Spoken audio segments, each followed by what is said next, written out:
더불어 사는 세상. 함께 살아가기 위한 공동체의 가치와 나눔의 의미를 생각해봅니다. 열린 라디오 YTN. 산업안전이 모두가 하나로 외치는 울림이 될 수 있도록 YTN 라디오와 안전보건공단이 마련한 코너입니다. 안전산울림. 서울대 청소 노동자 사망 사건, 지난 6월이었죠. 서울대학교 학생 기숙사의 청소 노동자였던 50대 이모 씨가 과중한 노동과 관리자의 갑질에 시달리다 숨진 사건인데요. 이 사건은 산재로 인정할지 여부가 현재 심의 중이라고 하고요. 이달 초에는 인권 침해 여부도 국가인권위에 진정서가 제출된 상황이라고 하는데요. 좀 자세히 짚어보겠습니다. 김종진 한국노동사회연구소 선임연구위원 전화 연결돼 있습니다. 연구위원님 안녕하세요. 네, 안녕하세요. 네. 자, 이 사건 지난 6월이었습니다. 당시에 매일 1톤에 가까운 기숙사 쓰레기를 혼자 감당했다. 또 관리자가 청소 업무와 무관한 시험을 치르게 했다. 이런 점들이 논란이 되면서 사회적으로 큰 이슈가 됐었는데요. 일단 고용노동부가 직장 내 갑질이라고 판단했네요. 예, 사회적 여론이나 분위기가 높아지면서 아마 근로감독 결과를 갑질이라고 했던 것 같고요. 네. 사실은 이제 직장 내 괴롭힘이라고 합니다. 그래서 근로기준법 72조 최근에 2년 전에 만들어진 법령에 의해서 이제 사실은 법리적으로는 위계적으로 우월적 지위 상황에 있는 상급자에 의해서 내 업무 이외의 것을 시행하고 이게 정신적, 육체적 힘든 상황의 결과로 나타나면 네. 사실은 직장 내 괴롭힘으로 판단하거든요. 그래서 우리가 이제 갑질이라고 하는데 주로 언론에도 많이 났지만 자기 업무와 상관없는 시험을 보게 한다든가 건물에 네. 준공 연도를 하게 하고 그랬잖아요. 네. 필기 시험도 보게 하고 또 자기 근무 시간하고 연동되지 않는 행사에 드레스 코드를 입게 한다든가 이런 것들이 사실은 상식을 넘어가는 선에서 이루어진 거고 종합적으로 볼 때 직장 내 괴롭힘으로 판단한다 이렇게 봤던 것 같습니다. 네.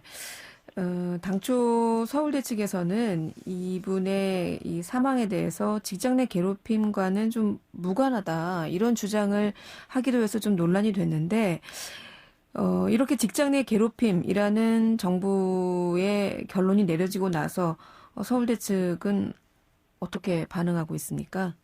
노동 감수성이라고 보는데요. 네. 서울대라는 공공기관의 대학에서 노동인지적 행정이 전무했고 노동 감수성은 단 1도 찾아보지 못했던 반응으로 좀 볼 수 있었던 것 같고요. 네. 그리고 초기에 보면 언론에서 표현상 보면 이제 노동자들이나 노조 등에서는 이제 코스프레 행동을 한다.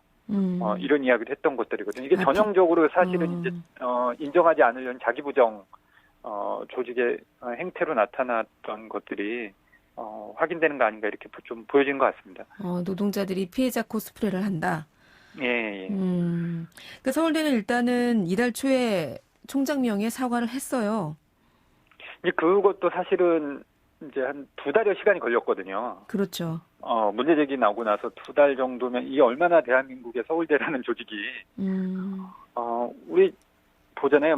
땡땡치킨, 네. 혹은 땡땡 IT 기업 네. 면 적어도 일주일, 좀 길어도 2, 3주 내에는 다 대부분 최고 경영진이 네. 최고 책임자가 재발 방지라든가 진상조사를 꾸린다든가 과정들이 2, 3주 이내에 다 일어났거든요. 네. 그러니까 이제 서울대 총장이 8월 2일 날 사과가 있기까지는 사실은 언론에서도 사무처장이나 교수사회 되게 이제 부정적 기류가 있었고 노동조합이 또 과잉 반응이다라는 표현까지 하고 정치인들이나 일부 시민사회단체 행동자 이렇게 한 것을 보면 네. 사실은 총장의 사과가 진정성이 있는지도 사실은 우리가 조금 더 바라볼 필요가 있을 것 같습니다. 네, 너무 때가 늦은 사과였다 이런 말씀이신데 이번에 사망한 이 이모 씨의 그 사인은 심근경색 등 뇌심혈관계 질환이라고 알려졌어요. 예, 고된 노동과 또 이런 괴롭힘으로 인한 스트레스 등이 그 지병이 사실 없었다고 하던데 그 지병이 없던 고인이 갑자기 세상을 떠나게 된 그 원인으로 지목이 되고 있는데요. 이게 이제 과로사냐 아니냐 이 여부가 좀 쟁점이 되고 있는 것 같아요. 예. 산업재해인가 아닌가 여부는 지금 아직 판단이 나오지는 않은 상태죠. 예, 보통 이제 이 직장 내 괴롭힘 갑질하고 별개로 네. 이 사망 사고가 산업안전보건법상 산재 인정 여부는 당사자 혹은 유가족 등이 근로복지공단에 이제 신청을 하면 네. 질병판정위원회가 이제 꾸려지면서 그 여부를 판단하는데 조금 사실관계나 자료 이런 등 판단하는데 좀 시간이 이제 걸릴 것 같고요. 보통 빠르게 나도 한 두세 달 이상 걸리는 게 일반적 관행입니다. 네. 근데 이제 사회적 워낙 현안이기 때문에 조금 더 일찍 날 거는 같고요. 네. 이 지금 말씀해주신 대로 뇌심혈관 질환은 우리나라 이제 산재 사망 사고나 운동의 흐름으로 보면 70년대 이제 진폐 문제가 핵심이었습니다. 그리고 80년대는 화학물질 사고였고 90년대가 이제 근골격계 문제였거든요. 네. 이제 이게 무슨 얘기냐면 2020년 현재 지금 우리가 근골격계 문제를 산재로 다룬다는 건 20여 년 동안에 우리가 이거 해결되지 못한 반복되는 사건을 바라보고 있는 거고, 네. 최근에 이제 정신건강, 괴롭힘이라든가 감정노동이라든가 번아웃, 스트레스가 쟁점이거든요. 네.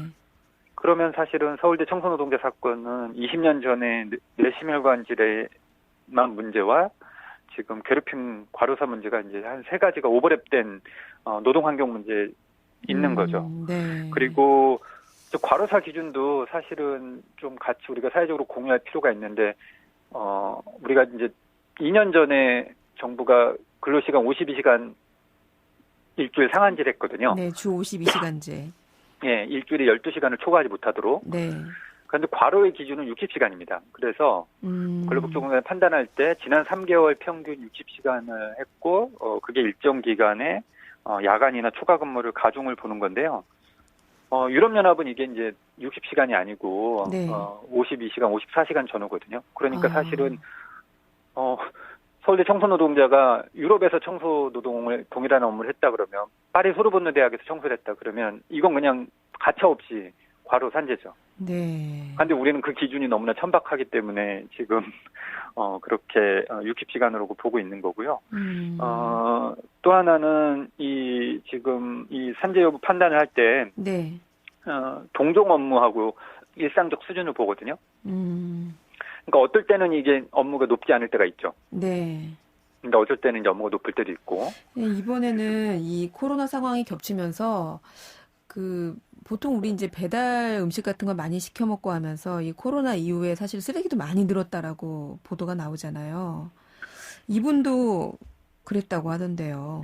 지금 업무량을 보면 쓰레기 배출 이게 이제 리터로 표현되잖아요. 네. 그래서 이제 700리터가 넘게 했다 그러면 이제 700kg이 넘게 뭐 1톤 가까이. 그렇죠. 네, 그리고 이제 코로나 시기에 말씀하셨듯이 이제 배달 음식물 처리도 많고 그래서 네. 사실은 이게 코로나 시기에 이제 과중된 게 있는 거거든요. 네. 그런데 그렇다면 사실은 상식적으로 보면 서울대형 공공기관이 업무량을 재배치해 주는 게 필요했거든요. 추가 인력을 투입하거나 업무량이 좀 적은 분들을 이쪽으로 좀 하고 우리가 저 피크 타임이라고 하거든요. 네. 그때 적정 배치라는 건데 이런 고려가 행정 관행에서 전혀 이루어지지 않은 게 사실은 저는 더 문제라고 지적할 수 있습니다. 네. 근데 이게 알고 보니까 이번 사건이 처음이 아니었다고 해요. 지난 2019년 8월에도 이 서울대에서 청소노동자가 휴게실에서 휴식 시간 중에 돌연사한 사건이 있었는데 이번하고 좀 유사하다 이런 생각이 들거든요. 이 지점이 이제 가장 큰 문제라고 보는데요. 네. 첫 번째 사고였다 그러면 우리가 다양한 해석과 판례와 재발 방지를 위해 노력할 수 있는데 네. 이게 2019년 비슷한 시기에도 돌아가신 분이 있어요. 그러게요. 그렇다면 사실은 이거 미연에 방지할 수 있음에도 불구하고 반복됐다라는 건 사실은 산재 사망 관련해서는 사실 노동안전에서는 예방적 조치가 가장 중요한 건데 네. 되풀이될 때 있어서는 저는 서울대가 갑질 여부를 떠나서 이건 사실은 인권의 차원에서 사실은 국립대 공공기관이 하지 않았어야 될 문제고요. 질병판정위원회에서도 아마 이런 게 고려가 될 것 같습니다. 반복됐다라는 것은 이제 어쨌든 회사 기관의 책임으로 볼 수 있고요. 네. 언론에서도 사실은 우리가 아파트 경비 노동자라든가 건물 청소 노동자들의 가장 이제 문제점을 지적할 때 이제 휴게 공간이거든요. 네. 제가 아는 견지에서 10곳 중에 9곳 이상은 지하에 다 있다고 봅니다. 네. 그렇죠. 그리고 예. 그러니까 저는 표현상 이제 B1이라고 표현하는데요. 네. 전시 공간의 벙커 B1인데 사실은 청소 노동자들 휴게실이 왜 다 지하에 있어야 되느냐. 네. 그리고 20, 30명이 다 같은 공간에서 같은 시간대 휴식하니까 되게 비좁은 공간의 면적 문제도 있습니다. 그런데 우리가 조금 렌즈, 시선을 좀 돌려보면 네. 이런 문제가 서울 시립대에도 있었다가 서울 시립대는 다 지상으로 옮겼습니다. 아, 그래요. 예, 휴게 공간을 새로 짓는 데는 이렇게 하면. 그리고 유럽의 다수의 대학이나 청소하시는 분들이 다 지상에 있거든요. 왜 우리는 청소 노동자 비정규직이었던 곳이라든가 고령, 저임금, 사회적으로 약자들이 일하는 곳은 다 지하에 있는지 사실은 냉혹히 판단해야 되고요. 좀 그렇지만 교수님들은 그렇게 넓은 연구실에 다 한 칸씩 연구실을 배치해야 되는 기준과 네. 청소 노동자들이 수십 명이 그렇게 곰팡이 쓸고 조명과 환풍도 잘 안 되는 곳에 네. 있어야 될 이유를 답해야 될 필요가 있죠. 서울대학교. 이런 사건들이 계속 반복되는 이유가 인권의 차원이 아닌가 이렇게 지적을 하셨는데 이달 초에 사실 이런 청소 노동자의 사망과 관련해서 인권 침해 여부를 조사해달라 이런 집단 진정도 있었어요. 예, 따옴표 치고 이제 화난 사람들이라고 네. 공동소송원인 인권위 이제 진정을 냈고요.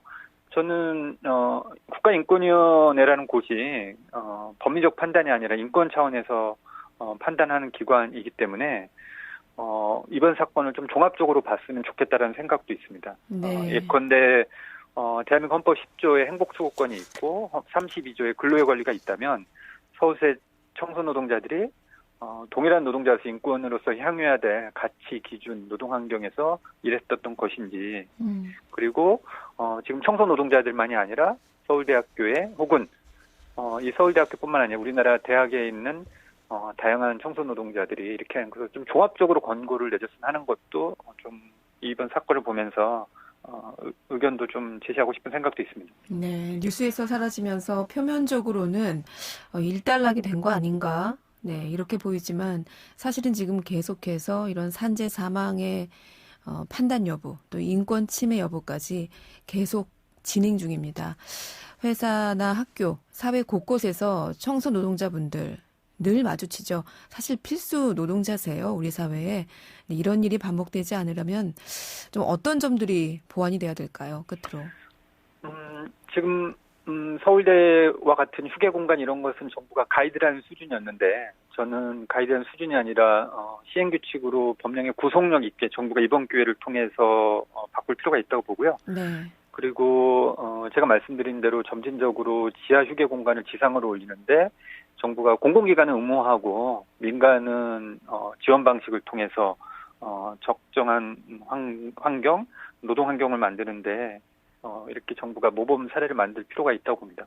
네, 알겠습니다. 오늘 말씀 잘 들었습니다. 예.